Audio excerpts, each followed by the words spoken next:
And the very fourth thing as a startup entrepreneur is resilience. Every single morning you wake up, you are resilient, and you never give up. You create plans like an adult and you live your life like a child. You have to stay hungry, you have to stay humble, but you don't ever give up. Hello, 성실캠프.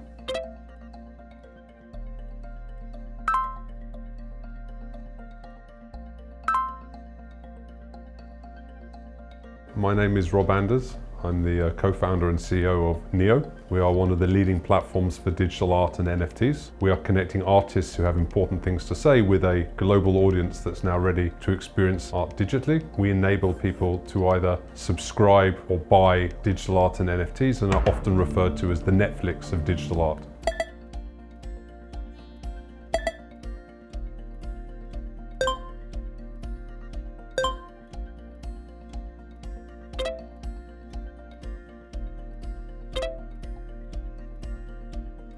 At this moment in time, we have around 8,500 artists and galleries from over 102 countries on the Niio platform. Right now, over 20 million people have experienced Niio's digital art. We've played more than 100 million hours of digital art content. We see Korea as actually the most important current focus for us in the Asian market.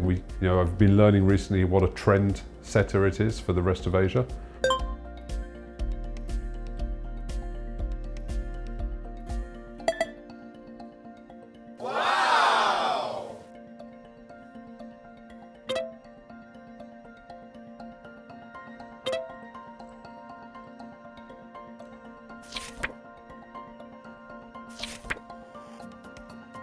Absolutely. I mean,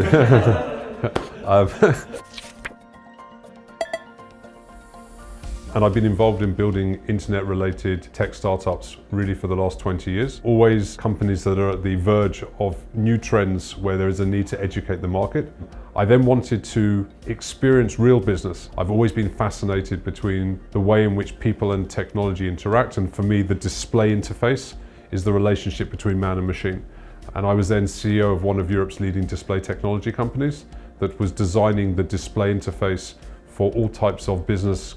And so I was involved in bringing a lot of screens into this world. And then I realized that with all the digital noise in this world, we actually need a moment to stop for some inspiration. And this was the beginning of digital art, where the focus was on the content and not on the screen. I think being an entrepreneur is a responsibility. And I think that, especially when you get older and your hair gets grayer and you have some kids, you have to be mindful of the tech we are bringing into this world. The vision for Niio started all the way back in 2013 and 2014. We're living in this world where our children are living in screens. Everywhere we are, there is content, information, advertising, which is trying to kind of throw noise at us, digital noise. And I was convinced that we needed an opportunity to give people a break from all of the noise, a moment of opportunity just to stop, have a moment to think, maybe start a conversation. And this really is what art is about. And we wanted to use the power of technology to enable people to have an art experience and a moment of inspiration wherever they are.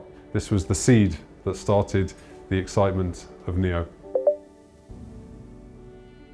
We came into this market with a vision well before people knew what we were talking about. And therefore, the biggest challenge, I think, at the beginning was raising capital.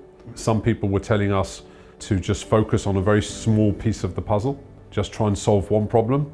And we made a decision that we felt for this sector, you needed to solve the entire problem, the entire challenge of digital art. It's a very complex sector.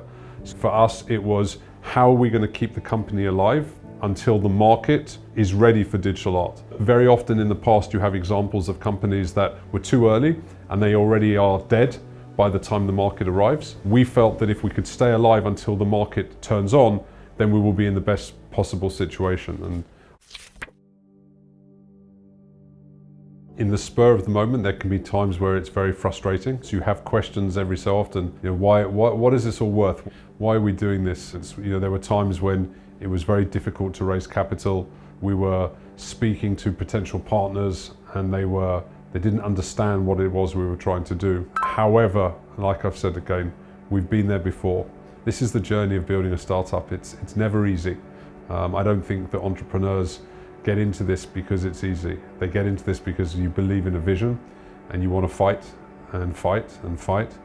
More and more, I think over the years, I find it easier to acknowledge when it's a tough time, but not let it eat me inside, as long as you believe in what it is you're trying to achieve and it's being done for the right reasons. I think it was two things. Number one, myself and fortunately my co-founder and the team are very passionate, very committed and very resilient. So there was never an alternative. We needed to sometimes make decisions and reduce costs in our early days. We had to work extremely hard to look at different geographic locations that were more progressive and more advanced. So for example, we did a lot of work in the early days in Asia because it was already very advanced in terms of consuming digital content. So it was the combination of resilience, being quick to adapt, both in terms of product and evolving our product. Since then, the company has raised around $25 million from some of the leading venture and growth equity investors in the world, and also some of the most important influencers from the art world. Our vision was always to bring this into people's homes. So in terms of the pure business focus, I think there's two things. Number one, we're now entering aggressively the consumer market, and our first milestone is the first 2.5 million users. Second of all, I think entering new locations is a key part. So consumer usage, geographical expansion, and continuing to develop product. Like those are the three key things that we're focusing on right now. Having been around for some time now, I think there's four key ingredients which are critical. Number one, you have to have a very, very clear vision. You have to be able to close your eyes and just see exactly the world that you're creating. And for our case, that where we live, work and explore, people will be experiencing digital art on screens in their locations. I see no alternative. It's black and white. It will take time, but this is the vision. The second reason, the second driver is the purpose. Like knowing every morning, why are you doing this? When you're dealing with art, the third thing, which is very important, is values. We value people, we value integrity, we value diversity. So all of these things give you the passion to wake up in the morning. And the very fourth thing, as a startup entrepreneur, is resilience. Every single morning you wake up, you are resilient, and you never give up. You create plans like an adult and you live your life like a child. You have to stay hungry, you have to stay humble, but you don't ever give up. And this is it. Every day you fall down, you get back up again, and you learn because you have a vision, you have a purpose, you have values. If you present that approach, you will succeed.